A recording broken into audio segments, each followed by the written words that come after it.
The morning air hung cold and grey across Aberdeen Proving Ground in Maryland as November 1943 settled into place. Captain Jim Harper stood before a Sherman tank that had been transformed into something between a weapon and a fever dream. Someone had welded 60 rocket tubes to its turret, jutting upward at precise angles. The wooden frames supporting them looked crude, almost ramshackle. The whole contraption seemed to defy gravity and good sense in equal measure. Most of the ordnance officers dismissed it without hesitation, calling it 60 tubes of pure insanity. But Harper knew something they didn't. 2 weeks earlier, his younger brother had died on a beach at Tarawa, pinned against the sand by Japanese bunkers that the standard Sherman couldn't destroy.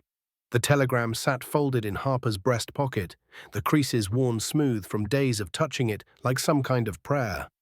Now, standing before this improbable machine, he carried both that weight and a desperate belief that sometimes madness and innovation were separated only by the right measure of desperation. The morning of the demonstration, frost covered the proving ground. The temperature had dropped to 34 degrees, and Harper's hands trembled as he waited. Not from nerves exactly, but from the weight of everything he carried in that pocket. His younger brother's unit, the 2nd Marine Division, had been decimated on that beach. They'd been caught against the seawall, unable to advance, unable to escape, murdered by concrete bunkers that the Navy's bombardment had failed to crack. The Shermans that made it ashore couldn't elevate their guns sufficiently. They couldn't penetrate reinforced concrete. Tommy Harper had died waiting for fire support that never arrived with enough killing power. Now Jim stood before what looked like a machine designed by a deranged pipe organ maker. 60 wooden tubes extended skyward from the turret in staggered rows, bolted to a crude steel frame that added 3 tons to a vehicle never intended to carry such weight. The entire structure appeared fragile, temporary, and desperate, which was precisely what it was. Colonel Dietrich from Ordnance approached with 3 subordinates, all carrying clipboards like weapons of their own. "Captain Harper, care to walk us through what we're looking at here?" Jim took his breath deliberately. He'd rehearsed this moment 100 times. 34 Calliope rocket launchers, sir. 64.5-inch M8 rocket tubes. The same ones we mount on aircraft. They're connected through the turret's elevation mechanism. Wherever the gun points, the rockets point. Major Cordwell tapped his clipboard against one of the wooden tubes. Wooden tubes. "Steel is heavy, sir. We needed to keep the center of gravity manageable. The tubes are just guides. The rockets do the actual work." Dietrich circled the tank, frowning at how the frame obscured the turret hatch. "And what work is that exactly?" "Right now it looks like we've built the world's most expensive fireworks display." Jim pulled out his calculations, papers creased from being folded and unfolded so many times the creases had begun to tear. Each M8 rocket carries a 4.3-pound warhead. High explosive, same destructive force as a 105mm howitzer shell, maximum range of 4,100 yards. We can saturate a target area with 60 rockets in 15 seconds. That got their attention. Cordwell leaned closer. 15 seconds. "Yes, sir, electrical firing system. We can trigger them in sequence or dump the entire load at once. It's area saturation. You're not aiming for one specific bunker.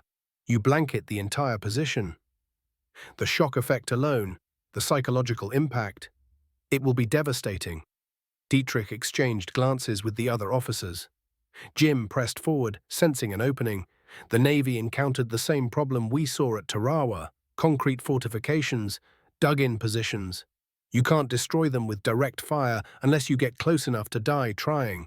But with this, he gestured at the tubes, we can stand off at range and suppress their defenses before the infantry advances. We can protect the men going ashore. You've test-fired this. "Twice, sir, on official trials. The frame holds." Safety is acceptable for area weapons. We're not trying to hit a needle. We're trying to make the enemy keep their heads down long enough for our boys to get off the beach safely. The telegram crinkled in his pocket when he shifted his weight. Tommy's widow had written back to Jim's first letter. She was pregnant, due in March. The baby would never meet his father, would never know anything except that his father had died waiting for fire support that someone could have invented 6 months earlier if he'd worked harder, pushed through the bureaucracy faster, thought the right thoughts at the right moment. Caldwell shook his head slowly. The weight distribution is fundamentally wrong. You're mounting 3,300 pounds 8 feet above the turret ring. The tank will be top-heavy, unstable. We can compensate with ballast modifications to the lower hull, sir. And when you fire all these rockets, 60 projectiles going off in 15 seconds, that's tremendous thrust. Enormous heat. You'll cook the crew inside their own tank. Jim had thought about this late at night. He'd dreamed about it. He'd woken at 3 in the morning, calculating exhaust vectors and thermal dissipation patterns. Flame deflectors, sir. We've angled the exhaust away from the hull. The rockets fire upward. Most of the thermal energy dissipates into the air rather than back toward the tank. Most, Caldwell emphasized the word. Not all? No, sir, not all. But it's acceptable compared to what we're trying to prevent. Dietrich studied the contraption in silence for a long moment, watching how the Sherman beneath appeared almost fragile, weighed down by its crown of launching tubes. You actually believe this will work? I think it's worth finding out, sir. What we're doing now clearly isn't working. We're sending boys into fortified positions with equipment that can't crack them. They're dying on beaches and in hedgerows waiting for artillery support that takes too long to arrive. This, Jim placed his palm against the Sherman's flank. This is organic fire support built directly into the armor. It's mobile, it's responsive. It's everything we need. It's also insane, Dietrich said quietly. Yes, sir, probably is. So is everything else about this war. Jim allowed himself the smallest smile. Dietrich looked toward the other officers. Something silent passed between them, some calculation Jim couldn't read but somehow understood. Finally, Dietrich nodded. We'll authorize field trials, proper ones, Fort Knox, February 1944. You'll have 4 months to prove this thing works, or we scrap it and forget we ever saw a Sherman with a pipe organ on its head. Thank you, sir. Don't thank me yet, Captain. You're about to learn exactly how many ways a dumb idea can fail before it becomes a good one. The officers departed, leaving Jim alone beside his creation. He ran his hand along the wooden tubes. They felt solid, real. Like maybe, just perhaps, he could build something that would transform Tommy's death into purpose. Like he could save the next beach assault. Like he could protect boys he'd never meet from bunkers they couldn't crack. That night in his quarters, Jim wrote to Tommy's widow. He promised her the Calliope would protect other men. It would keep other women from receiving telegrams like the one he still carried, worn thin and fragile in his pocket. He signed the letter with hope he didn't quite feel, sealed it, and prayed to a God he wasn't sure he believed in anymore that this one time, this single time, his desperate mathematics would somehow add up to fewer graves. Fort Knox, Kentucky arrived in February 1944, and the testing began with optimism that lasted exactly 3 days. The Calliope performed magnificently on the static range. 60 rockets screamed off the tubes in a coordinated salvo that sounded like 1,000 banshees being slaughtered simultaneously. The psychological effect was exactly what Jim had promised. Even the hardened ordnance observers flinched at the shriek of it. The target saturation was devastating. 400 yards downrange, the impact zone looked as though God had taken a giant hammer to the earth itself. Then they tried to move the tank. Sergeant Red Murphy spotted it first. The Sherman lurched, crossing a simple drainage ditch. Am I? The kind of terrain that tankers normally navigated without thinking. The entire vehicle tilted farther than it should have, 60 tubes swaying like wheat in wind. Murphy killed the engine immediately. Captain, we got ourselves a problem. Red's Boston accent grew thicker when he was worried.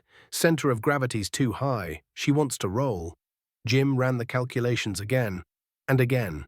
The mathematics didn't lie. 3,300 pounds mounted 8 feet above the turret ring created a tipping point that transformed every depression, every slope, every piece of uneven ground into a potential rollover. They added ballast to the lower hull. It helped. Not enough. The Calliope-equipped Shermans remained fundamentally unstable on anything but completely flat terrain. Then came the second problem. The rocket tubes, in their current configuration, blocked the main gun's full elevation. You could fire the Calliope, or you could fire the 75mm cannon. Not both. Jim had built a weapon that turned a 30-ton tank into a one-shot bombardment platform. After 15 seconds of rocket fire, it was just an expensive pillbox waiting to get killed. March bled into April. Modifications, adjustments, field tests that revealed new problems as fast as they solved old ones. Red Murphy and his maintenance crews worked miracles, redesigning the frame, adjusting the elevation linkage, adding flame deflectors after one test nearly cooked the crew with rocket exhaust. Every fix added weight. Every added pound made the stability problem worse.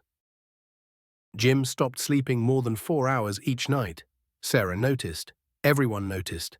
His wife started leaving dinner on the table, stopped waiting for him to come home. Their daughter Emily asked why Daddy was always angry. Jim didn't have an answer that made sense to a 7-year-old. May 1944 brought the crushing blur of preparation. Everyone knew it was coming. The exact date remained classified. But the preparation was unmistakable. Massive equipment build-ups, units rotating through amphibious assault training. Jim submitted his proposal. Calliope-equipped Shermans for the beach landings, organic rocket artillery to suppress fortifications while the infantry cleared the obstacles. The rejection came back in 72 hours. Too unstable for landing craft. The rough seas and steep ramps made rollover almost certain. The LSTs couldn't risk it. The Calliopes would stay stateside, June 6, 1944, sir. Jim stood at Fort Knox and listened to radio reports from Normandy. Omaha Beach. Thousands of boys pinned down under German fire from bunkers and fortified positions. The Navy's bombardment hadn't been sufficient. The initial armor support couldn't get off the beach. Boys died in the surf waiting for fire support that couldn't reach them. Jim counted casualties the way other men counted sheep. Each number was another failure, another beach his invention couldn't save. The telegram about Tommy crinkled in his pocket. The paper had grown thin now, wearing through at the folds from months of touching it. Sarah left in August, not dramatically, no screaming fights, just quiet defeat. She packed Emily's clothes into 2 suitcases, her own things into 2 more. Jim came home from the proving ground to find them waiting by the door. "You've already lost 1 family to this war," Sarah said. Her voice remained steady, but her hands shook. "Don't lose another. I'm doing this for them, for Tommy, for all the—" "No," she cut him off. "You're doing this because you can't accept that some things can't be fixed, that some deaths can't be avenged with the right equation. Tommy's gone, Jim, but we're still here. We're still alive, and you're choosing rockets over us." Emily cried. Jim tried to explain, tried to make a 7-year-old understand military necessity, operational requirements, the mathematics of saving lives through superior firepower. His daughter just wanted her father back. Sarah took Emily's hand and walked out. Jim stood in the empty house and told himself he was making the right choice, that some things mattered more than personal happiness. He didn't believe it. December 1944 brought unexpected news. The 30th Infantry Division was planning a major offensive. Fortified German positions along the Roa River. They needed bunker busters. Artillery support was stretched thin, supporting multiple operations. Someone remembered the crazy captain and his pipe organ tanks. 30 M4s from the 743rd Tank Battalion, Calliope launchers installed. This was it, Jim's last chance. The weapon system he'd sacrificed his marriage for, his sleep, his relationship with his daughter. Finally going to combat, finally getting the opportunity to prove it could save lives. Jim rode with B Company, met the crews who'd be firing his rockets. Sergeant Frank Koloski, Polish immigrant with a gunner's eye and absolute faith in American engineering. 19-year-old Billy Chen gripped the radio headset, fingers steady despite the cold biting through the motor pool. He was the voice that held the platoon together, calling out frequencies and coordinates to tanks scattered across the frozen Belgian landscape. Back home in San Francisco, his parents had feared the worst when he enlisted, worried that being Chinese-American might mean facing something worse than enemy fire. But here, squeezed into the cramped radio operator's station of a Sherman tank, none of that mattered. What mattered was that everyone trusted each other to know their jobs. Red Murphy and his maintenance crews moved between the 30 tanks like surgeons preparing for a critical operation. The Boston sergeant had stopped complaining about the Calliope's design weeks ago, once he'd understood what Jim was trying to accomplish.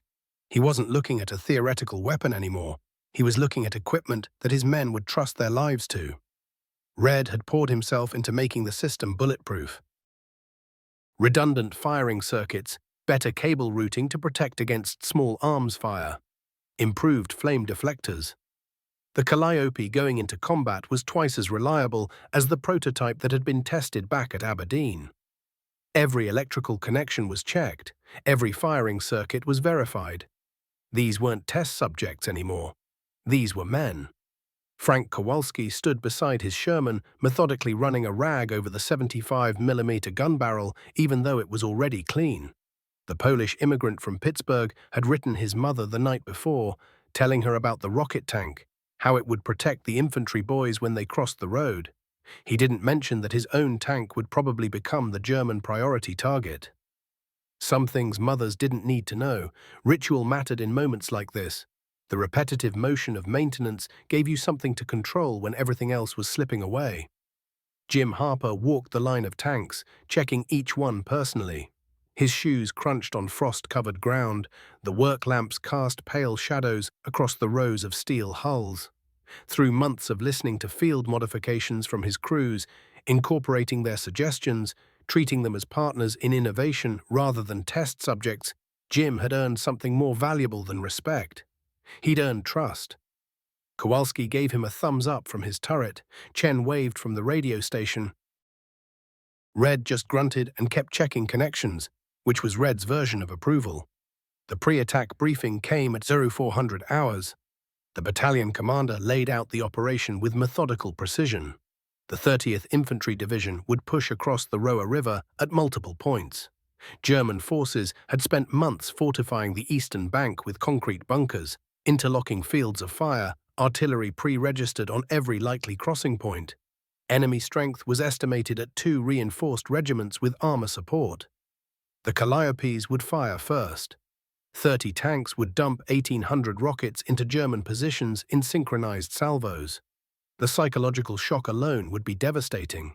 Then, while the enemy was still reeling, infantry would assault across the river under covering fire from the Sherman's main guns. It was textbook combined arms doctrine, modified by Jim's desperate innovation. Kowalski believed it would work. He'd seen the test footage, watched 60 rockets saturate a target zone in 15 seconds. The Germans would be expecting artillery. A few rounds at a time, predictable, something you could hide from in a bunker. Not this.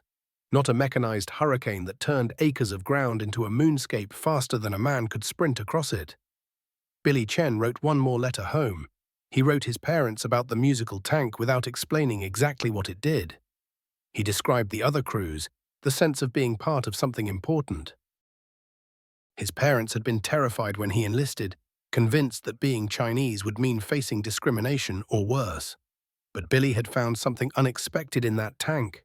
Acceptance. Skin color didn't matter when you were all breathing the same recycled air.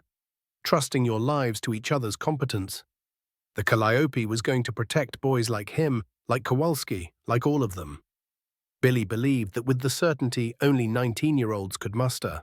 Jim checked his watch.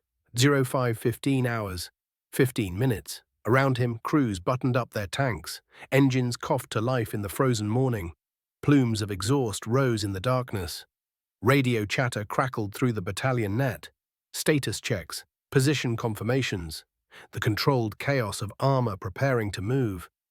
The telegram in Jim's pocket had worn nearly transparent. He'd carried it for 13 months. Through rejections and redesigns, through Sarah leaving with Emily, through every setback that made him question whether any of this mattered. But now, right now, it was about to matter. The Calliope was about to validate everything he'd sacrificed. Tommy's death would mean something. The mathematics would finally add up. At 05:30 hours, German artillery erupted. Not harassment fire, not probing rounds. a hurricane of high explosive that tore across American positions with the coordinated fury of a major offensive. Shells bracketed the motor pool. Red Murphy screamed for crews to disperse. The tanks fired up and scattered, seeking cover that didn't exist in the flat Belgian countryside. The radio net exploded with traffic, German armor attacking, Panthers, Tigers, the entire 1st SS Panzer Division smashing into American lines along a 50-mile front. The Ardennes offensive, the massive counterattack that Allied intelligence had missed completely. The Roa River operation was cancelled immediately. The 30th Infantry Division wasn't attacking anymore, they were defending. The Calliopes had to be stripped down. The launchers made the Shermans top-heavy, unstable on rough terrain, too vulnerable for the kind of mobile defensive combat that was coming. The tubes had to come off. Now, before the battalion moved to meet the German breakthrough, Jim watched maintenance crews swarm the tanks, unbolting frames, stacking rocket tubes, disconnecting firing circuits. Kowalski stood beside his Sherman, still holding his cleaning rag, watching 60 tubes of hope get reduced to scrap metal and cordwood.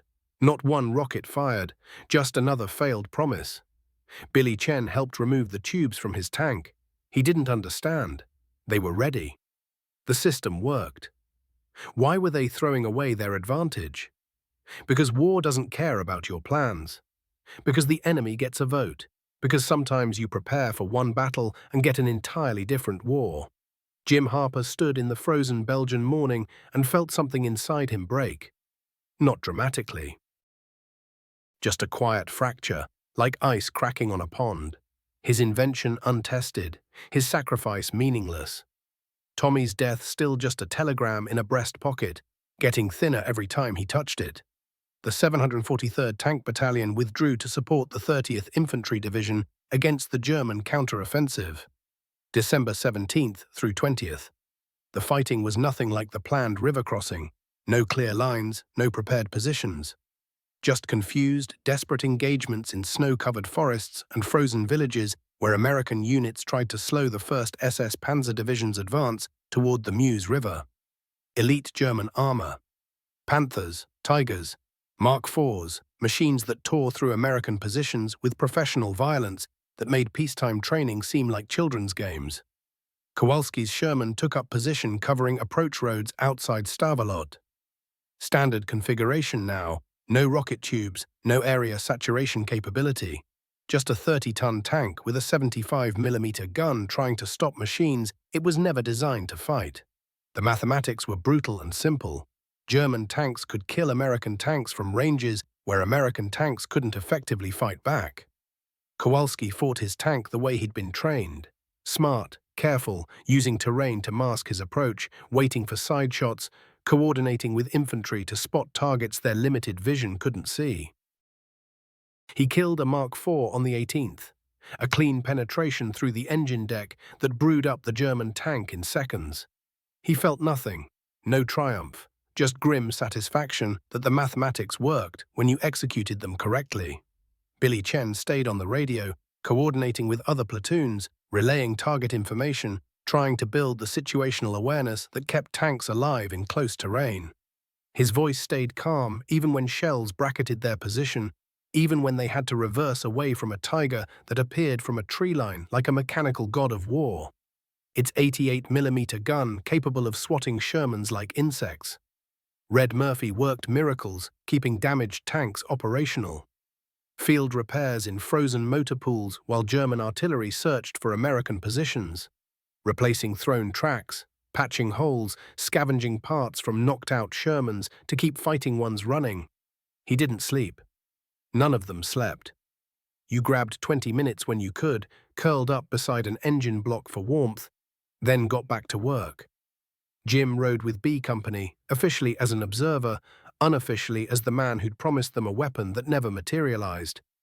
He watched through a tank commander's periscope as German armor maneuvered with the kind of tactical sophistication that came from 5 years of mechanized warfare. The Wehrmacht had been doing this since Poland. They knew every trick, every countermove, every way to exploit the Sherman's weaknesses. December 19th. A radio message from Kowalski's tank, static-filled, urgent. "Captain, we got Tigers, 2 of them, stalled on a ridge." Jim grabbed the handset. "Fall back. You can't engage Tigers frontally. Got infantry pinned down here. If we pull back, they're dead." The mathematics said retreat, save the tank, fight another day. You didn't trade Shermans for time unless you had no choice. But infantry were dying. American boys who'd expected armor support were caught in the open while German Tigers methodically worked over their positions. Kowalski's Sherman moved forward instead of back, used a burning building for cover, got within 300 yards, put a round into a Tiger's track, mobility kill, not a knockout, but the Tiger couldn't maneuver now, couldn't chase the infantry as they retreated. The second Tiger put 2 rounds through the building Kowalski was using for cover. Both rounds missed, barely. That night, huddled in a frozen basement that served as B Company's command post, Kowalski found Jim. "Captain, those rockets could have helped here." Jim had no answer. The Calliope was designed for prepared attacks, for suppressing fortifications, for breaking defensive positions before infantry had to assault them. Not for this. Not for desperate defensive combat against armor that outgunned you in every measurable way. But maybe Kowalski was right. Maybe area saturation would have disrupted German advances, made them cautious, cost them the momentum that made blitzkrieg work. 60 rockets dumped into a tree line where Panthers were forming up could have scattered them, forced them to regroup, bought the Americans time. Or maybe it would have just made Kowalski's Sherman an even bigger target. Made it die 30 seconds faster when the Tigers found it. Jim didn't know anymore. The clean mathematics he'd relied on at Aberdeen felt meaningless here. Variables he hadn't accounted for. Terrain, weather, enemy doctrine that adapted faster than American equipment could counter. Billy Chen shared his rations with a wounded tanker from another company. The kid couldn't have been more than 18, asked about the pipe organ tanks he'd heard about. The ones supposed to protect infantry. Billy said they never got to play their song. The wounded tanker just nodded. Story of this war, promises that didn't materialize, equipment that didn't arrive, support that never came. December 20th, German advance stalled around Stavelo, not because American forces stopped them, but because the Germans outran their logistics, ran out of fuel. The Panthers and Tigers that had terrorized American positions for 4 days became expensive pillboxes when their tanks ran dry. Kowalski survived. Billy survived. Red kept their Sherman running through mechanical failures that should have sidelined it. But B Company lost 4 tanks. 16 men dead. 23 wounded, the 30th Infantry Division held. But barely. Christmas Eve, 1944. Jim sat in a frozen foxhole, holding the telegram about Tommy. 13 months old now, transparent at the folds. He'd allowed himself to believe his invention mattered. That rocket tubes on a turret could change the mathematics of mechanized warfare. That he could build something that saved lives. Now he knew better. The Calliope was just 30 useless pipes on 30 tanks that got stripped down before they ever fired a shot. Lamb's friend never made it past the kill zone. The German gunners had been patient, disciplined, letting the regular Shermans roll through untouched. They wanted the rocket tank. They understood the doctrine. When the moment came, a 20mm anti-aircraft gun erupted from concealment 50 yards off the road. The driver's compartment took the full burst.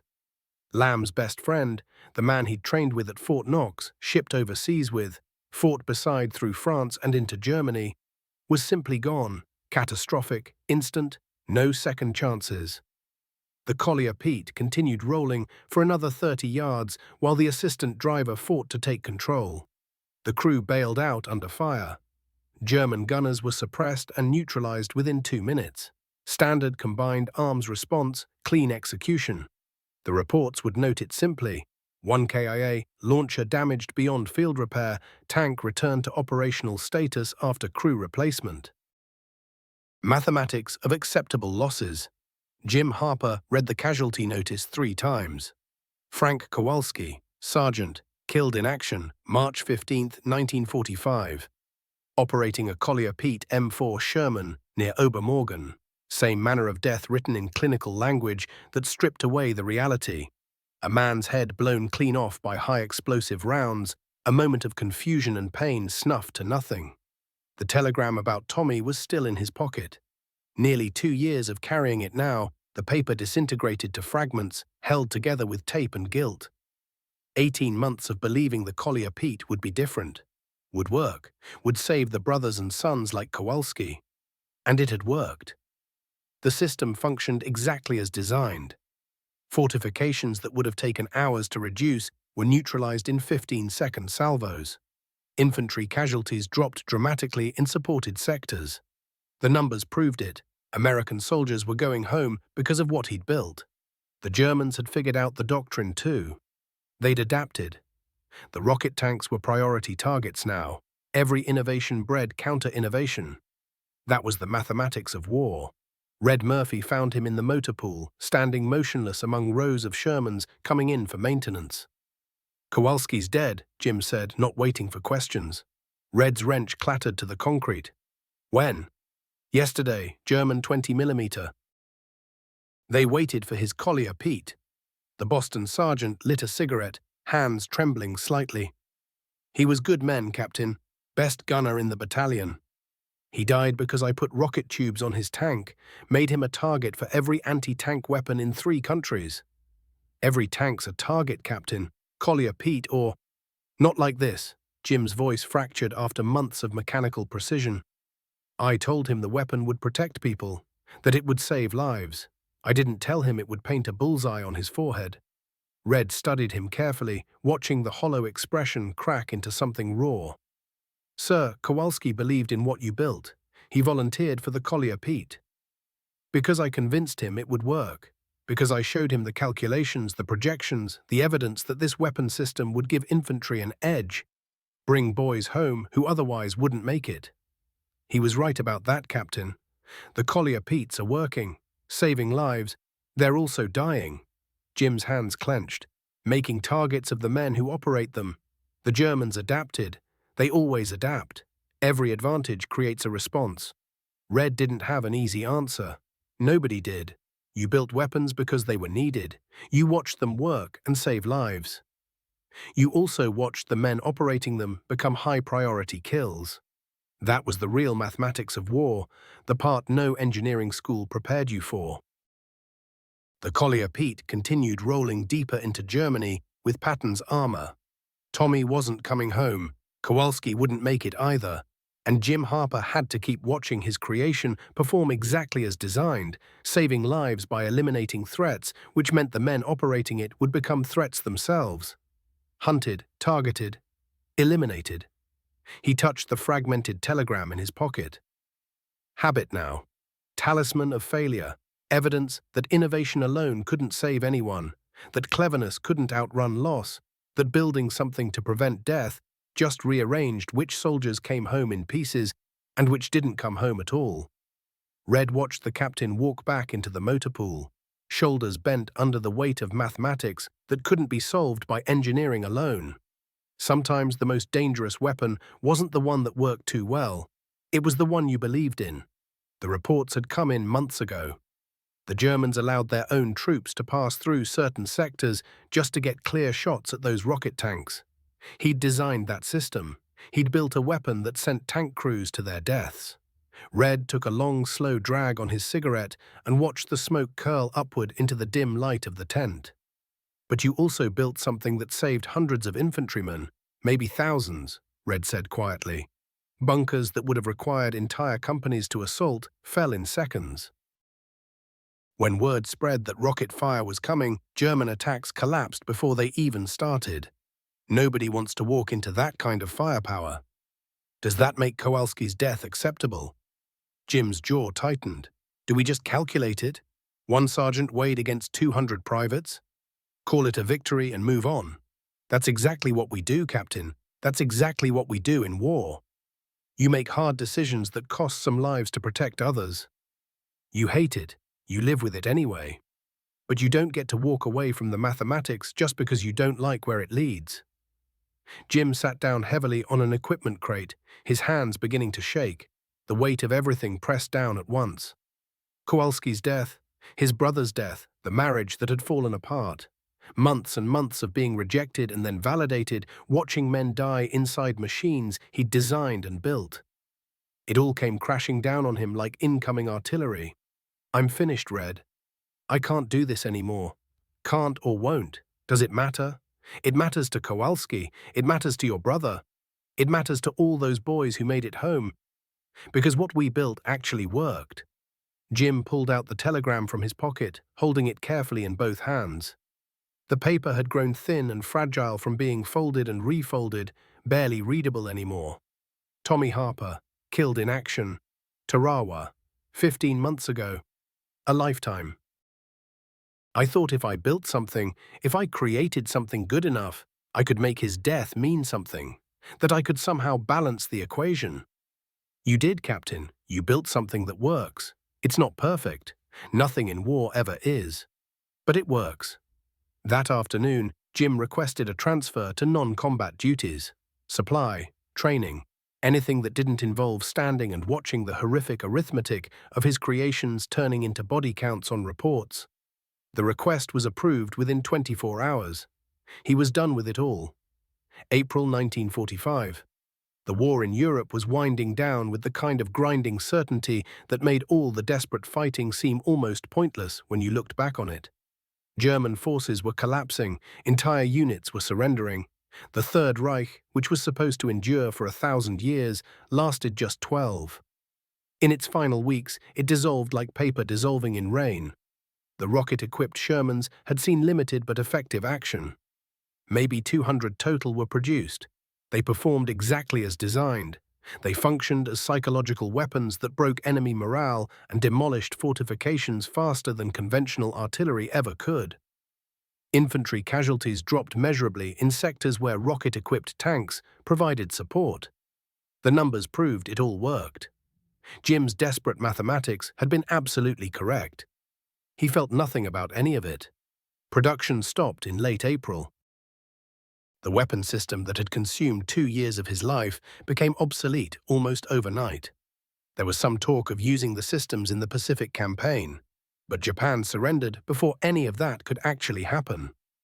The rocket tanks were stripped down, the launcher tubes were removed and stored away. The Shermans went back to their standard configuration. War moved on. Jim received orders to Fort Knox, a teaching position at the armor school. He'd be instructing the next generation of tank officers in battlefield innovation and adaptive tactics. It was a good assignment, safe, meaningful in a purely theoretical way.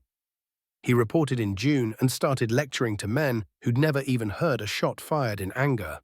Fort Knox, Kentucky, July 1945. Jim made the drive to Pittsburgh on a weekend pass. Kowalski's mother lived in a row house in a Polish neighborhood where the steel mills dominated the skyline and the air always carried that faint, acrid smell of sulfur.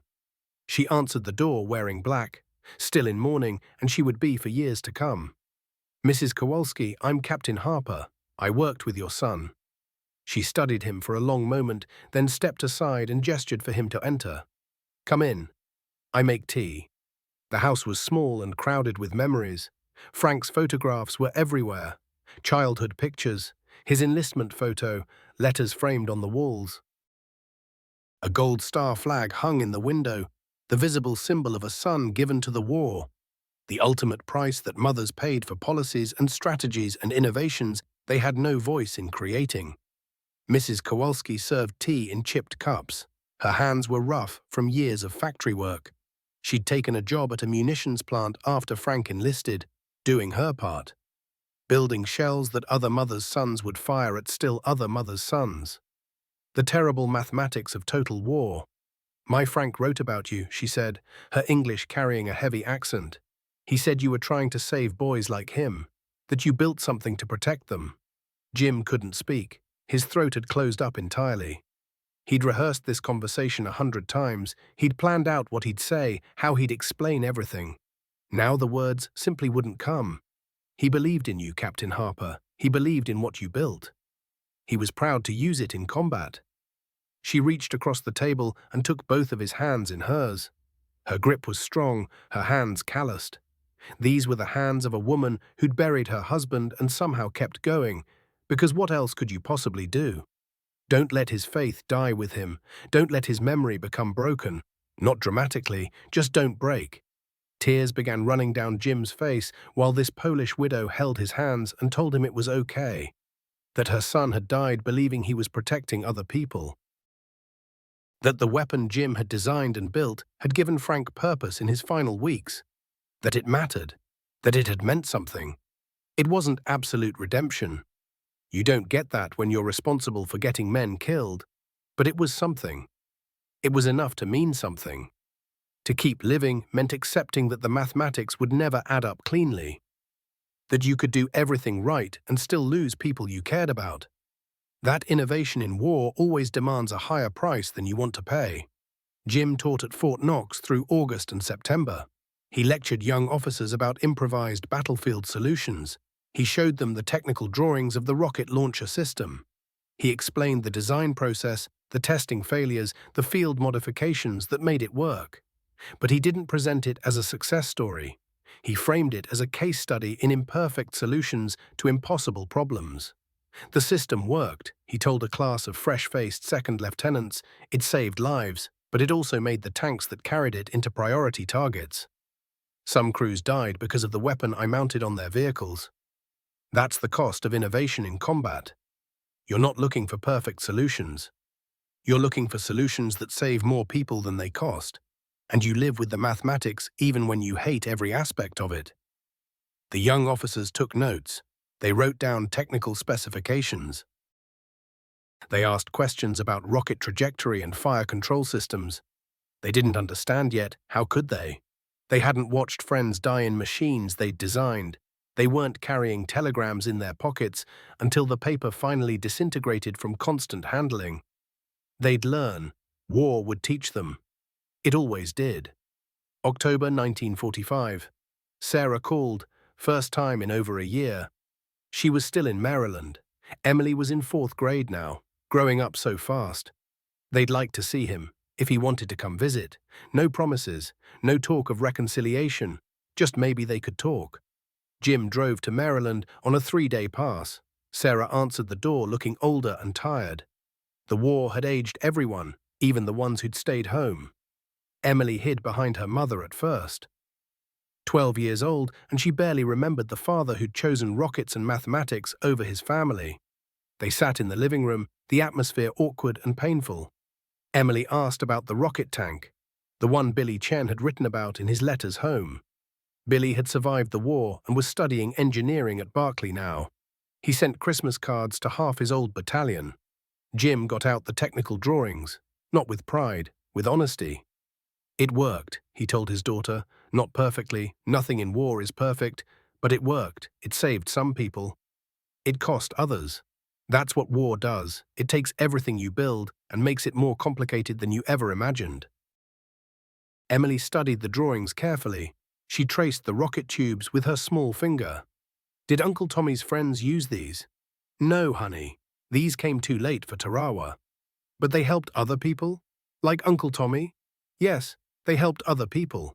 Then it was worth building, even if it wasn't perfect. Jim looked at Sarah. She was crying. He was crying too. Emily was just a kid trying to understand why her father had disappeared into grief and mathematics for 2 years. There was no good explanation, just the truth.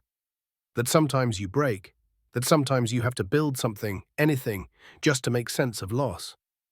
That the things you build are never enough, but you build them anyway because the alternative is drowning. They didn't reconcile that weekend, but it was a start. Sarah and Emily visited Fort Knox in November. They arrived tentative at first, testing whether the hollow man who'd left them had found something resembling himself again. Jim showed Emily around the armor school. He let her sit in a Sherman turret. He explained how the tanks worked without making it about war, just mechanics, engineering, problem-solving. The rocket launcher system faded into history through late 1945 and into 1946. More sophisticated rocket systems replaced it. Most launchers were warehoused or scrapped. A few made it into museums. Most were just footnotes in after-action reports. A battlefield expedient that had worked well enough for the circumstances that created it. Jim visited Arlington National Cemetery in autumn 1946 and found his brother's memorial. Tommy Harper hadn't been recovered and was buried somewhere in the Pacific, but there was a marker with his name. Jim placed small American flags around it, 60 flags total, one for every 2 seconds the rocket launcher fired, a ritual that meant nothing to anyone but him. An old veteran approached, walking with a pronounced limp. "You were with the rocket tanks?" Jim nodded. The veteran shook his hand firmly. "Grateful. That weapon saved my company. Malmedy sector, March 45. We were about to assault a bunker complex that would have cost us 50 or 60 men. Then we heard those rockets, 60 of them in 15 seconds. The Germans broke. They ran. We walked through positions that should have slaughtered half of us. That was you. That was a lot of people. I just designed it. Well, I got 3 sons at home who wouldn't exist if my company had made that assault without your rockets. So thank you." The veteran walked away. Jim stood among the graves and finally cried, not from pride or vindication, from the realization that in war you do what you can with what you have. You accept the losses, you honor the dead, you build imperfect solutions to impossible problems, and you hope desperately hope that the mathematics of destruction somehow add up to fewer graves. The telegram about Tommy had finally disintegrated completely. But Jim had memorized every word anyway. He carried it in his memory now instead of his pocket. Some weights you never put down, you just learn to walk with them. The T-34 Calliope, they called it officially. It saw action with multiple armored divisions in 1945. It proved effective as a psychological weapon and against fortifications. Victor Hawkins, the actual designer, received recognition for battlefield innovation. Glenn Cowboy Lamb returned home to Texas and raised a family. The Calliope represented American ingenuity and improvisation, imperfect, sometimes tragic, but born from the refusal to accept defeat. They called it the pipe organ of death. But to Jim Harper, it was always 60 chances to save one more life. And sometimes in war, that's all you can ask for.